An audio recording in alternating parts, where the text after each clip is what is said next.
જય સોમનાથ વિદ્યાર્થી મિત્રો, છેલ્લે આપણે થર્મોડાયનેમિક્સ નો પ્રથમ નિયમ ભણ્યા. Delta you is equal to delta Q minus delta W.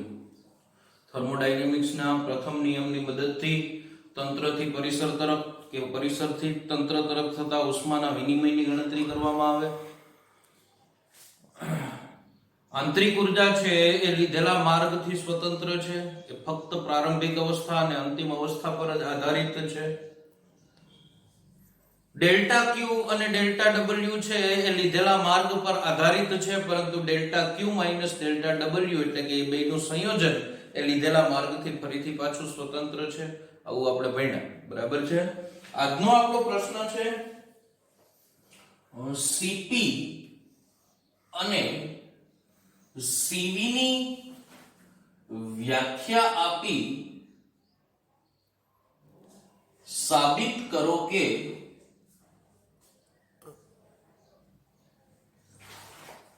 Cp minus Cv is equal to R. પહેલા તો બેની વ્યાખ્યા આપણે આપીએ. Cp એટલે એને કહેવાય અચળ દબાણે વિશિષ્ટ ઉષ્મા ધારિતા. Cp એટલે શું કહેવાય? એને અચળ દબાણે વિશિષ્ટ ઉષ્મા ધારિતા. એની વ્યાખ્યા કે કેવી છે કે 1 મોલ વાયુનું દબાણ અચળ રાખી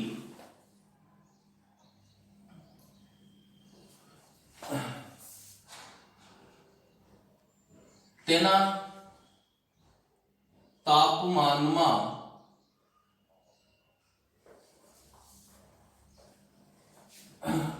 1 એકમ જેટલો, 1 એકમ એટલે 1 સેલ્સિયસ, 1 કેલ્વિન કે 1 ફેરેનહાઇટ, બરાબર, 1 એકમ જેટલો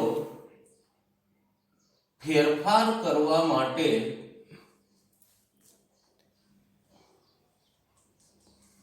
જરૂર પડતી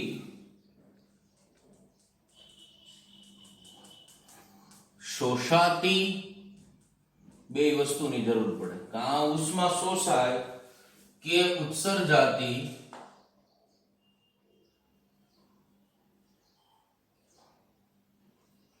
ઉષ્માના જથ્થાને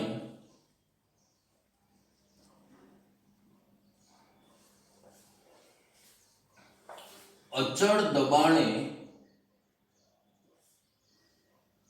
વિશિષ્ટ ઉષ્મા ધારિતા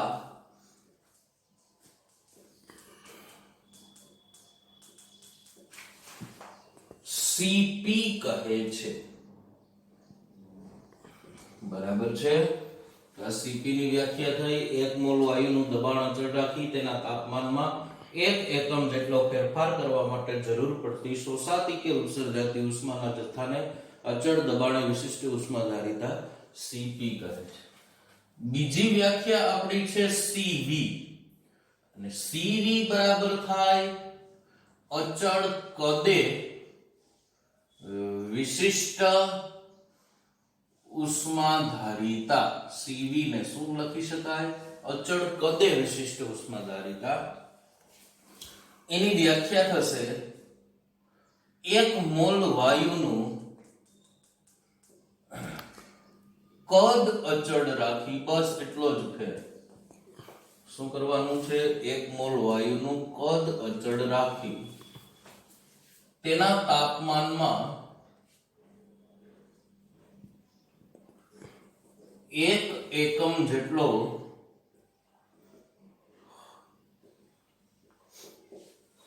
ફેરફાર કરવા માટે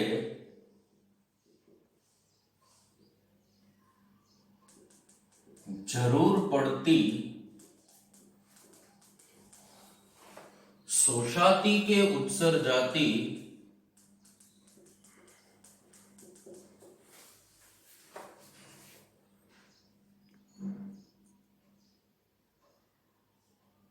ઉષ્માના જથ્થાને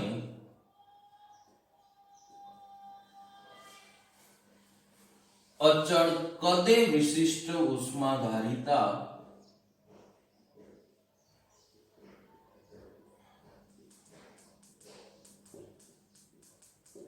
સીવી કહે છે. બરાબર છે. આ બે વ્યાખ્યા થઈ. હવે આપણે સાબિત કરવાનું છે Cp - Cv = R. આપણે થર્મોડાયનેમિક્સ નો પહેલો નિયમ ભણ્યા. હવે જો સાબિતી છે હો, આ 100% પૂછાશે. થર્મોડાયનેમિક્સ ના પ્રથમ નિયમ પ્રમાણે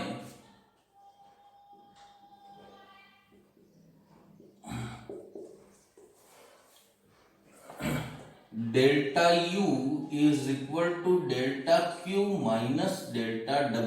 આવું આપણે ભાઈ બરાબર છે. હવે ડેલ્ટા U ને જોજો, ડેલ્ટા U ને ડેલ્ટા ઇન્ટરનલ તરીકે પણ ઓળખવામાં, E ઇન્ટરનલ આવી રીતે પણ ઓળખવામાં આવે. એનું કારણ એ છે કે તમને U પણ આંતરિક ઊર્જા અને E ઇન્ટરનલ એટલે આ પણ આંતરિક ઊર્જા, ઇન્ટરનલ એનર્જી દર્શાવે. ડેલ્ટા U ની જગ્યાએ હું આવું લખું, delta E internal is equal to delta Q minus delta W. બરાબર છે.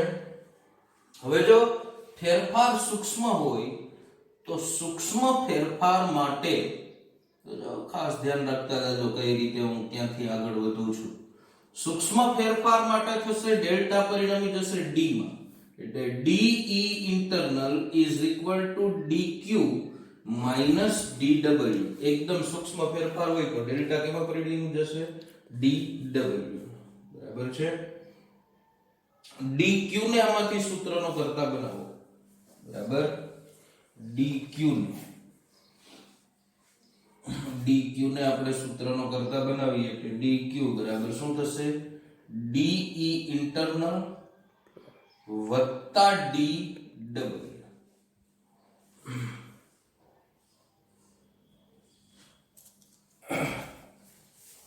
હવે આમાં હે ને DW ની કિંમત થશે PdV.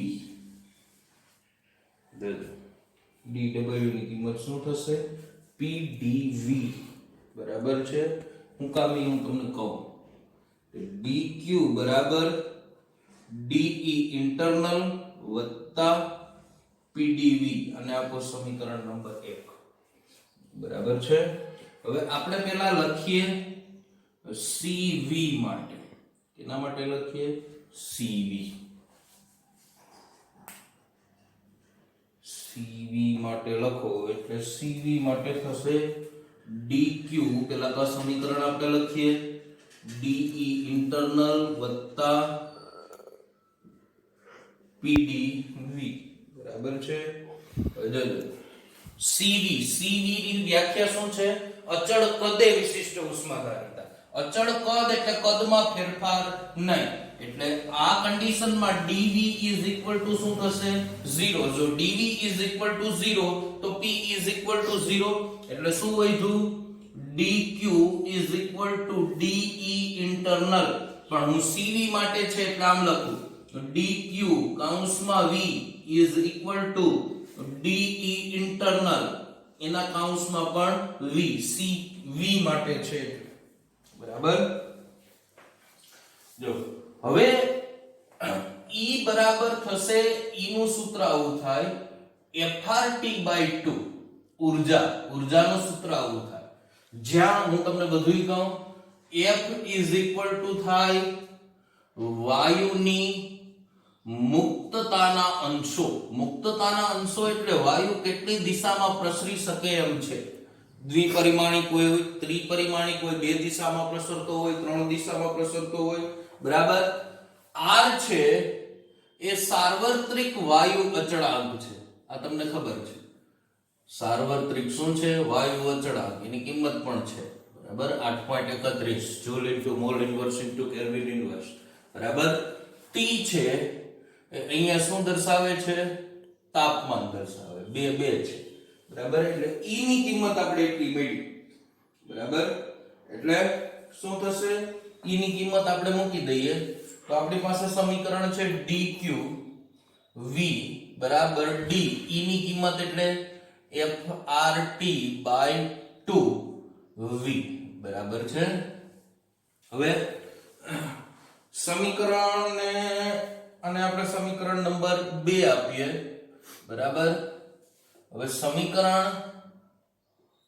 2 ને dt વડે ભાગતા કેના વડે આપણે ભાગશું dt વડે તો શું થશે dq ના છેદમાં dt કૌંસમાં v is equal to dfrt by 2 ગુણાકારમાં dt કૌંસમાં v બરાબર છે હવે શું અહીંથી dt કેન્સલ એટલે શું વધ્યું dq ના છેદમાં dt કૌંસમાં v is equal to શું વધ્યું fr by 2 હવે કૌંસમાં v લખો કે ન લખો કઈ ફેર પડતો નથી હવે dq upon dt v આના બરાબર હું લખી દઉં તમને dq ના છેદમાં dt v આને કહેવાય અચળ કદે વિશિષ્ટ ઉષ્માધારિતા cv બરાબર છે એટલે અહીંયા શું આવશે cv is equal to આપણે શું મેળવી કિંમત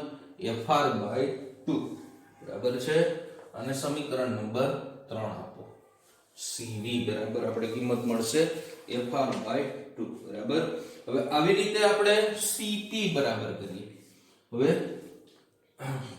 લખીએ આપણે cp માટે એના માટે લખશું આપણે cp એટલે cp માટે પહેલા તો આપણું જે pdv વાળું સમીકરણ છે એ લખ નાખો એટલે dq is equal to de internal વત્તા pdv બરાબર આ સમીકરણ લખ નાખ્યું આપણે હવે pv is equal to થાય mu rt ભણ્યા બરાબર એટલે હવે જો આમાં ફેરફાર કરો તો pdv is equal to શું થશે